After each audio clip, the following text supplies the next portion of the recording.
siempre están dando origen a ciertas modificaciones en el Código Fiscal de la Federación. Por supuesto, porque no olvidemos que la jurisprudencia también es fuente de derecho. Correcto. Entonces provoca modificaciones y lo estamos viendo. Y está bien, así, eso siempre ha sido, ¿estás de acuerdo? Así es. Eso siempre ha sido. Pero también hay un punto importante. El artículo 5º, segundo párrafo del Código Fiscal de la Federación, así vinculado con el artículo 14, último y penúltimo párrafo de la Constitución, donde habla de los métodos de interpretación jurídica, tenemos uno. Sí estoy de acuerdo que existen los métodos de interpretación teóricos, ¿no? El teleológico, el teórico sistemático, y todo eso, sí estoy de acuerdo. Pero hay unos que son más contundentes que otros. Por ejemplo, la jurisprudencia, en atento al artículo 94, décimo párrafo de la Constitución, es un método de interpretación también. Entonces, avalando más el tema de conocerlos, para tener...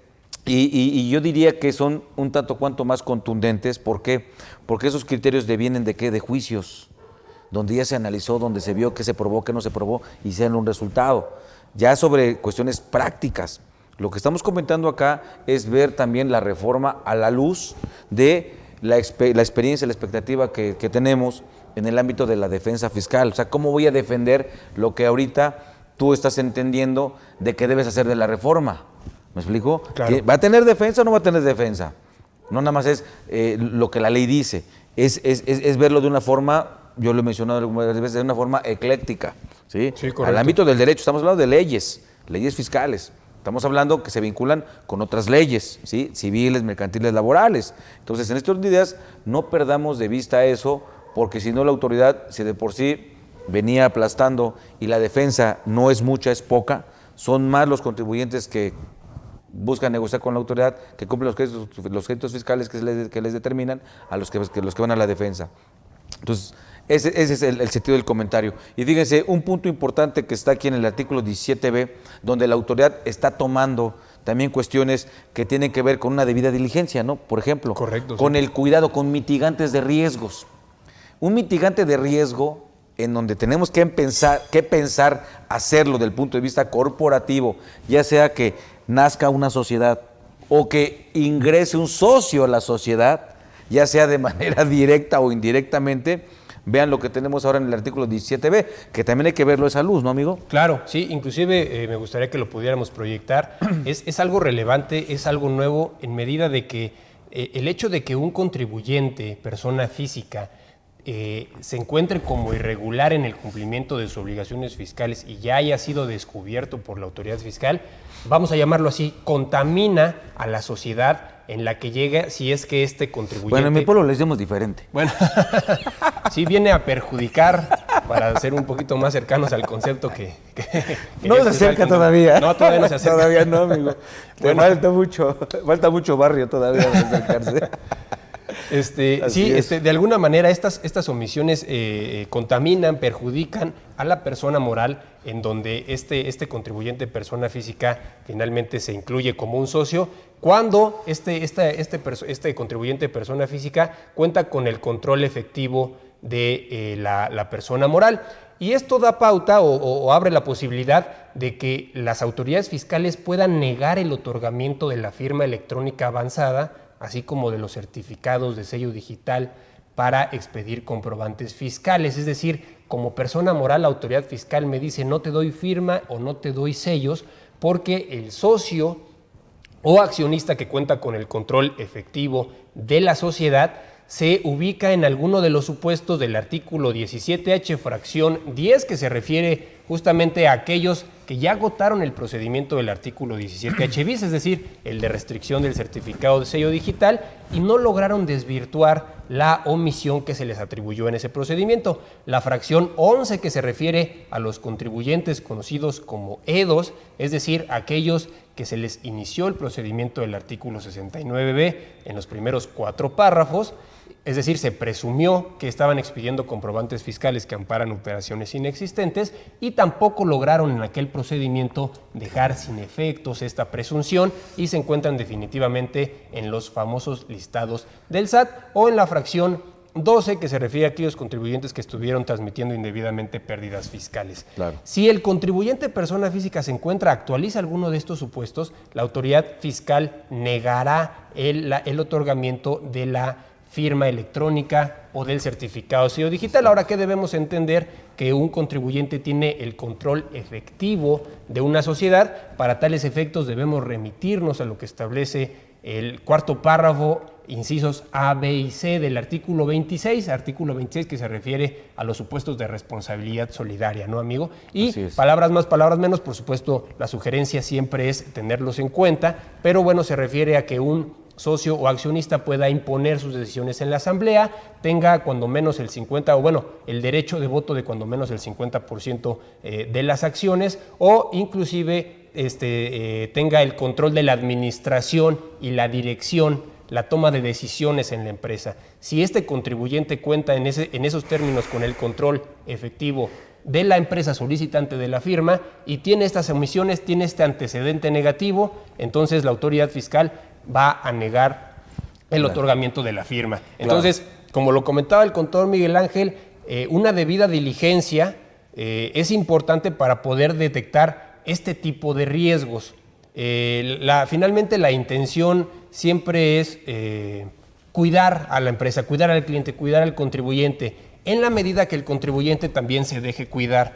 Muchas veces cuando planteamos en una reunión de trabajo con contribuyentes que ya tienen tal vez alguna problemática, el tema del control interno, de los mitigantes de riesgo a los que se refiere el contador, ahí más bien parece que el abogado o el contador estamos tratando de vender un servicio adicional más allá de verle los resultados reales que tiene este tipo de implementaciones. Entonces, también es parte de la cultura que tenemos que ir, en la que tenemos que ir avanzando un poco. Claro. Ver el control interno no como un servicio pues adicional que me vendieron y que medio les creí para no tener tantos problemas en mi empresa, sino como una verdadera herramienta para mitigar los riesgos y para cumplir oportunamente en el cumplimiento de obligaciones fiscales, que aunque ya se manejan regímenes simplificados, no son pocas ni son tan sencillas, amigo. Claro, y hay que tener mucho cuidado.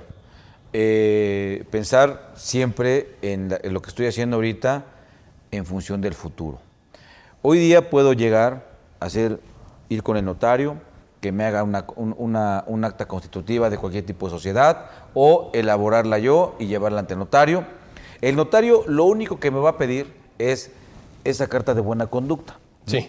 Nada más me va a pedir el documento del debido cumplimiento, ¿no? Nada más. No, el notario no sabe cuál es la conducta fiscal real de cada uno de los socios que van a participar.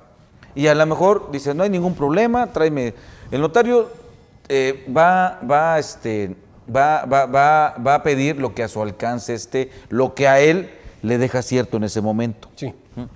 Pero nosotros, como participantes de esa sociedad, todos los socios que participen, o como asesores que estamos diciéndole para que no, asesorándolos para que no tengan problema, valga la redundancia, tendrás que verificar si presentó declaraciones o no presentó, revisar la situación fiscal.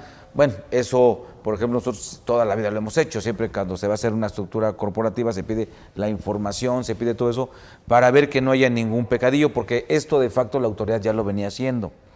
No tanto como la cancelación de los certificados digitales, como dice ahorita, pero sí había otras repercusiones cuando había un socio que traía algunos pecados, ¿no?, en el ámbito fiscal. Bueno, entonces, si la autoridad se da cuenta a futuro, ¿qué va a hacer con los certificados de sello digital? Es para efectos de que pues, no factures, ¿no?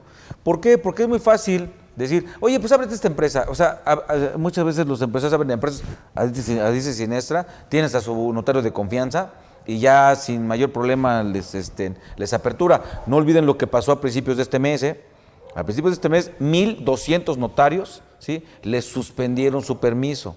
¿Por qué?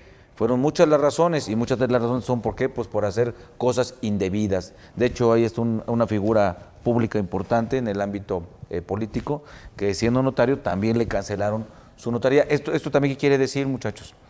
Los notarios, de alguna otra forma, en su mayoría se sentían intocables, ¿no? Ellos son fedatarios públicos y ellos mandan, ellos tan, y nosotros también les dábamos ese lugar de que es que está ante notario. O sea, si está ante notario ya, no es cierto. Nada más es un documento que cumplió con un requisito o que yo le quise dar ese requisito, pero el notario no es responsable de lo que ahí se diga. Sí es responsable de lo que está haciendo y las formalidades protocolarias que él debe de cumplir, de eso sí es responsable. pero de lo que el documento diga, él no es responsable. Entonces, en este orden de ideas, ojo, ya nos mandaron un aviso. Los notarios también están siendo tocados. Cuando se sentían intocables, 1,200 notarías perdieron su registro en octubre y están siendo sujetos a revisiones, ¿no? Y sí los están agarrando desde que hicieron cosas indebidas, desde que bueno, ya saben muchas cosas que hacen los notarios, te usan un registro de años anteriores o fechas anteriores, bueno, en fin, y lo más grave es que las retenciones que tienen que hacer no las enteran. Que es muy grave. No las enteran, entonces de ahí ya están siendo revisados los notarios cuando ellos se entienden como intocables, ¿no? Sí. Una notaría es pulcra, ¿no? Pues ya nos dimos cuenta, bueno, ya sabíamos que no, pero ya la autoridad ya le está metiendo el guante a las notarías. Entonces, este artículo tómenlo con los debidos cuidados, pensando en el futuro, no nada más ahorita. O queriendo engañar al notario, decirle, aquí está su documento de debida, ¿cómo se llama? Perdón, se me fue el nombre, amigo. Hasta te lo mencioné, el 32D, ¿cómo se llama?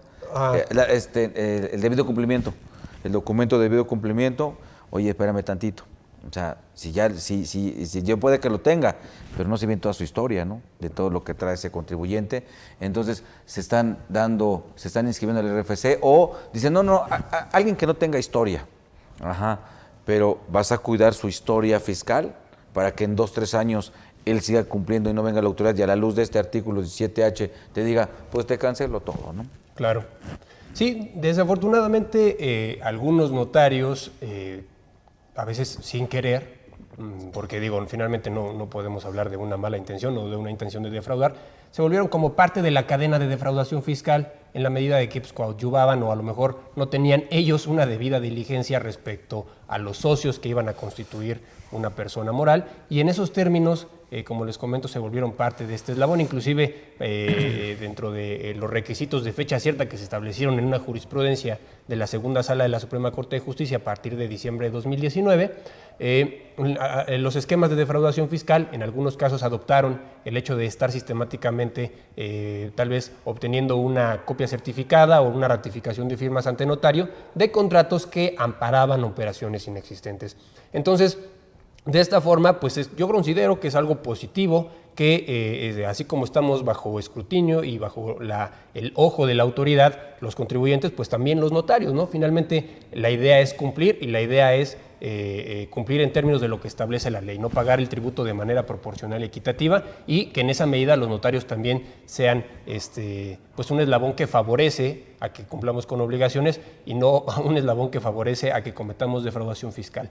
Sí, finalmente por esa parte coincido con el contador Miguel Ángel, y creo que parte de nuestra actividad como profesionales, como contadores o como abogados, es también conocer y asesorar a nuestros clientes por lo que hace a la forma en la que se va a estructurar corporativamente una sociedad. Es decir, quién va a tener la administración, quién va a tener el control efectivo al que se refiere el artículo 26 del Código Fiscal de la Federación, cómo va a quedar la tenencia accionaria, a quién se le van a otorgar poderes, quién va a formar parte del Consejo de Administración, porque si nosotros como contadores o como abogados desconocemos los efectos de tomar esas decisiones, pues finalmente podemos decirle al empresario, pues el que tú quieras, y tráete a alguien que no sea tu familiar para que sea el comisario, y en esa medida protocolizamos el acta. Me comenta mi estimado Pepe de aquí de Cadefi que vamos a despedir la transmisión en Facebook. Amigos, les agradecemos su atención, esperamos se encuentren muy bien y ojalá que nos puedan seguir acompañando en futuras transmisiones. Muchas gracias. Muy bien, cuídense, gracias por haber estado con nosotros, espero que los comentarios vertidos sean de alguna productividad. Es otra visión de ver el tema de la reforma, no distinta, sino a la luz de otras consideraciones importantes que hoy creo que siempre han sido importantes, pero hoy tienen mayor trascendencia por la observación que hace la autoridad de ellos, ¿no? Cuídense mucho, que tengan buena tarde, quedamos a sus órdenes. Y bien, continuando con estos comentarios, como asesores debemos de tener en cuenta, debemos de conocer quiénes son los representantes de una sociedad, ¿Qué efectos tiene el hecho de ser designado como administrador único, como miembro del consejo, como presidente del miembro del consejo? ¿A quién le vamos a dar esos poderes? Porque finalmente de esta forma es que vamos a actualizar este supuesto al que se refiere el séptimo párrafo que se modifica, que se adiciona al artículo 17H del Código Fiscal de la Federación, perdón, 17D del Código Fiscal de la Federación, inclusive de lo que establece y ya establecía desde ejercicios anteriores el artículo 26, fracción décima del Código Fiscal de la Federación. Alguno de los socios o accionistas podría estar actualizando los supuestos de responsabilidad solidaria y probablemente ni siquiera lo sabe. Y si como asesores, si se acercan al contador o al abogado para que los apoyemos al momento de aperturar su negocio, de estructurar su acta de asamblea, no se trata de una que ya tengamos, pues cambiarle los nombres, ponerle qué va a tener cada quien y listo. Sí podemos dar una asesoría un poco más especializada, sobre todo conociendo pues estos efectos, ¿no? El efecto que tienen. Fíjate, perdón que te interrumpa, amigo, pero en ese caso que tú dices, oye, ya tengo como una especie de machote, un formato, lo llevo ante el notario. El notario no dijo nada, pues no va a decir nada. Sí, no va a decir nada. Él nomás va a decir, a ver, tan, firman y se acabó. Lo que ahí diga es responsabilidad de quien lo llevó. O sea, el notario no tiene esa facultad, no tiene esa visión, no tiene eso, ni es obligación, punto. Ni es obligación. Pues cuidado, no nada porque digamos, sí, el notario ya la tengo notarizada, ya con eso ya me siento tranquilo. No, y también aquí hay un punto importante respecto a la reforma, con lo que tiene que ver esas remuneraciones que le damos a los accionistas que pertenecen o tienen un cargo corporativo, ¿sí? E incluso al comisario de la empresa. Señores, ojo, fíjense lo que está pasando.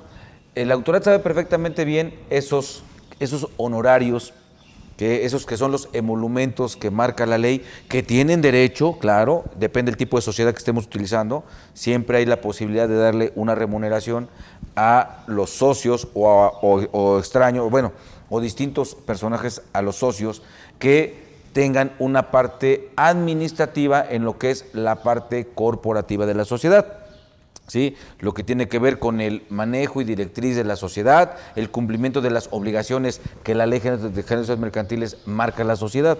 Y entonces nosotros decimos, con que en el acta se diga y se establezca el emolumento, que para efectos fiscales son los honorarios por ser miembro del Consejo, ya es suficiente.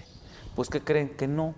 Ahora la autoridad está pidiendo, oye, eso que le pagas mes a mes, quincena a quincena, y que incluso te atreves a llevarlo como si fueran asimilables a salarios, o ese asimilable salario que es un régimen, no es un régimen, es algo mal llamado como si fuera un régimen, o luego encontramos en las empresas que, ¿y cómo remuneras al socio? Pues por asimilable salario. ¿En términos de qué fracción? Pues no más como asimilable salario.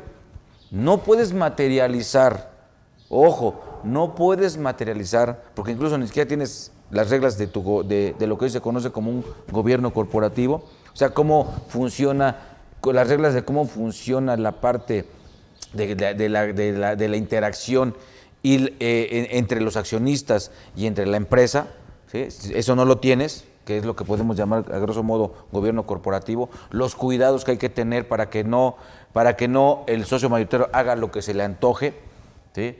Porque él puede decir, haz un cheque a mi nombre. Cuidado con todo eso, porque no se tiene establecido. Correcto. Ahora, se puede probar quien haga pagos de asimilados a salarios o de emolumentos o de honorarios por ser del Consejo, puede probar en el ámbito corporativo, no en el ámbito operativo del día a día, no, en el ámbito corporativo, puede probar la actuación, el quehacer de ese socio.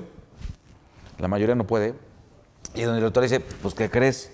Sí, está el acta, está todo eso, sí, te felicito. El acta es el contrato, punto, que nada más tiene que protocolizarse, llevarse ante notario, porque la ley lo dice. ¿Me explico? Pero ¿puedes probar los resultados de su trabajo que hace? Pues no.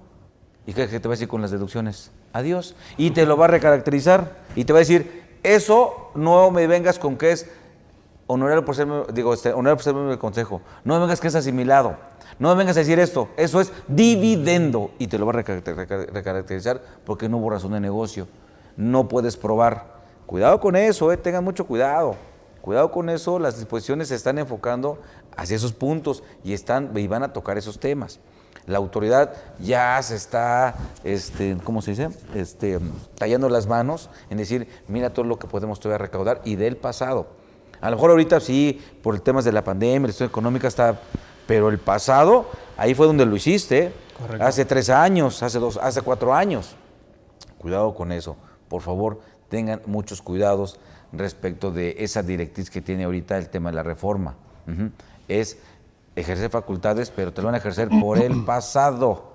¿Me explico? Y no vas a poder hacer probanza de muchas cosas. Entonces, hay que tener mucho cuidado, ¿no? Sí, hay que tener mucho cuidado y analizar a detalle estas estrategias de asimilados a salario.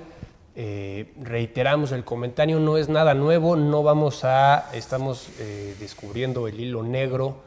La autoridad fiscal son prácticas que ya tiene perfectamente bien identificadas. Inclusive en años anteriores se han hecho estudios, inclusive con universidades públicas, estudios serios, me atrevería a decir.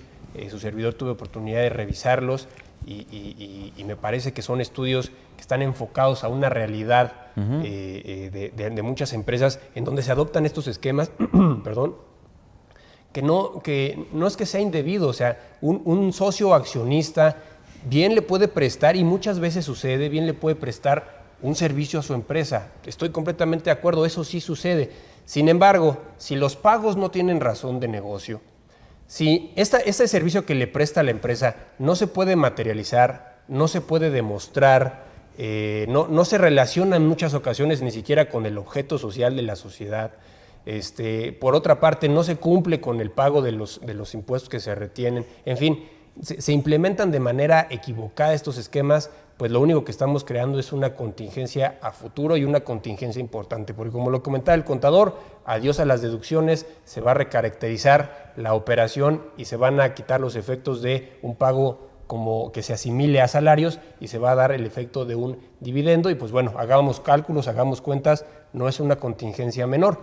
Entonces, sí se puede, sí, sin embargo, hay que hacerlo bien y hay que hacerlo cuando proceda a hacerlo. Cuando no es conveniente, la sugerencia no es estarnos inventando servicios que un socio le está prestando o supuestamente le está prestando a una empresa. Entonces, ténganlo en cuenta porque además, y continuando con las reformas, se modifica también el artículo 27, amigo, y adelantándonos un poquito. Antes, bueno, hasta este ejercicio ya teníamos la obligación de dar estos avisos de socios y accionistas, de avisarle a la autoridad de los socios que tenemos. Ahora ya también vamos a tener que avisarle en términos del artículo 27 de los movimientos en cuanto a la tenencia accionaria y, ojo, en cuanto a las modificaciones al objeto social. Son nuevas obligaciones que se adquieren, pero bueno, finalmente esto nos recuerda la reforma del 23 de abril de este año en cuanto a lo que sucedió para la subcontratación de servicios especializados o de obra especializada, en donde uno de los remedios es justamente ese, modificar el objeto social de las empresas para que quede acotado a lo que verdaderamente te dedicas y en función de lo que vas a cambiar, le vamos a tener que avisar a la autoridad. Eso tiene un problema, pues bueno, finalmente se traduce en carga administrativa, pero también en que la autoridad fiscal sí está haciendo ese amarre entre objeto social, actividad económica preponderante, la actividad que le avisamos al SAT que hacemos, lo que se establece como objeto de la contratación en el CFDI, lo que podemos establecer como objeto de los contratos, si realmente es un servicio especializado o no, claro. En fin. Todo eso, o sea, lo que pudiera parecer como un simple aviso se relaciona con distintas facultades de la autoridad, con otras disposiciones y por eso, ya lo comentábamos, la interpretación tiene que ser sistemática, no nada más ceñirnos a un cambio y decir, bueno, pues si se trata de avisarle, pues le aviso. Cuidado con lo que le estamos avisando, cuidado con los cambios corporativos que estamos haciendo, porque de inicio, si incluimos, ya lo comentábamos, a un contribuyente, y le damos la dirección o el control efectivo de nuestra sociedad o de una sociedad en la que participamos y él tiene una historia de incumplimiento, ni siquiera es susceptible de que nos nieguen la firma electrónica, ¿no? O el certificado de sello digital. Además, tenemos que avisar de esta situación al Servicio de Administración Tributaria respecto a los movimientos corporativos que hacemos. Entonces, ya nos estamos creando con estos movimientos una contingencia y probablemente ni siquiera nos estamos dando cuenta, amigo. Claro, esto en los comentarios en general es para que lo tomen en cuenta, no es espantar, no es nada de eso, son cuestiones que van a venir, porque también nos hemos analizado, visto algunos artículos, incluso algunos cursos que se dan, y yo creo que esta parte es descuidada cuando se dice que cierta obligación tiene que cumplirse de X o Y forma, ¿no? Claro. No se cuida esta parte, no hay esa visión al momento de emitir una sugerencia. Ahorita hay que tener todos los cuidados habidos y por haber en las cuestiones legales, en las cuestiones operativas, ¿sí? Que pues, ahí está la vinculación total. Esa es la finalidad, me explicó, esa es la finalidad, no nada más quedarse con una cuestión nada más del yo creo, para mí es esto es así, sin tener un fundamento, sin tener sustentos. Hoy día, como bien decía el licenciado Omar, tenemos que ver toda la cuestión que técnicamente se conoce como adminiculación jurídica, ¿no? No nada más el tema de que de manera aislada. En materia fiscal, nunca en la vida se han sacado conclusiones de un artículo aislado. Jamás, eso jamás se ha dado, jamás. Siempre se vincula con otras disposiciones, ¿sí? Porque así es el derecho. Así, bueno, esas son las partes que yo siempre he dicho que esa es la parte hermosa de la materia fiscal, ¿no? Que no te puedes aburrir. No hay chance de aburrirse y eso te permite tener una visión diferente. Entonces muchos hablan de lagunas cuando no hay lagunas en las leyes, la laguna está en la cabeza, hablan de muchas cosas, se atreven a decir cosas que no son del todo bajo un debido análisis. Correcto. De lo que la ley te está diciendo y la repercusión que esto puede tener, ¿no? Entonces, esa es la intención de los comentarios, no es espantar ni tener miedo, generar miedo ni cosas como esa, al contrario, fomentar el estudio, fomentar el análisis, esa es la intención de los comentarios. Y uno de los puntos también, creo yo, no menos importantes en este ámbito de la reforma, es que, bueno, nada más de manera genérica, pues mencionar que en materia de ley de ingresos no hay gran movimiento. Insisto, se sigue sin cumplir lo que establece, ya lo mencionamos, nada más recuerdo la fracción primera del artículo 28, revísenlo, la ley de ingresos vigente ahorita, para el 2022 se pretende que sea el artículo 27 de la ley de ingresos, y vean nada más lo que dicen, se van a llevar una agradable sorpresa que también nos da elementos para defendernos, ¿no? Claro, a través de una pues debido análisis, ¿no? Respecto de esta situación. Otro punto importante, y esto porque, pues bueno, de repente, pues los clientes, amistades en general, o de repente alguien se entera que eres contador y luego te pregunta ahorita, ¿no? Oye, ¿qué es cierto que también tengo que escribir, como dicen, ¿no? Dar de alta a mi hijo que ya tiene 20, 18, o que va a cumplir los 18 años el 31 de diciembre, oye, ¿debo de darlo de alta cuando los cumple o después, no? Según, hay muchas inquietudes. Digo, en lo general, no estamos obligados todos a saber de todo, ¿no? Claro. Es como, a ver, enférmate y cúrate tú solito, pues no, o opérate tú solito, pues no, tienes al médico. Entonces, en este orden de ideas hay un punto importante en donde una reforma al artículo 27, una adición al artículo 27 del Código Fiscal de la Federación, es el tema de que todos los mayores de edad tienen que solicitar su inscripción ante el Registro Federal de Contribuyentes. Sí. Sin obligación o con obligación. Eso también obedece a muchas situaciones que se están haciendo con los bancos, ¿sí? En los bancos, tú todavía ante un menor de edad, pues aperturas una cuenta y el responsable es el padre o el tutor, ¿no? Correcto. El pequeño, pues no tiene registro federal de contribuyentes, ¿no? E incluso si lo pudiera tener en dado caso de los niños que son que están en el ambiente artístico o en el ambiente de fotografías, cosas así, si se inscriben y quien tiene la representación es el papá, ¿no? O el padre o el tutor. Es como, por ejemplo, los niños que salen en las novelas o en las películas, que son bebecitos.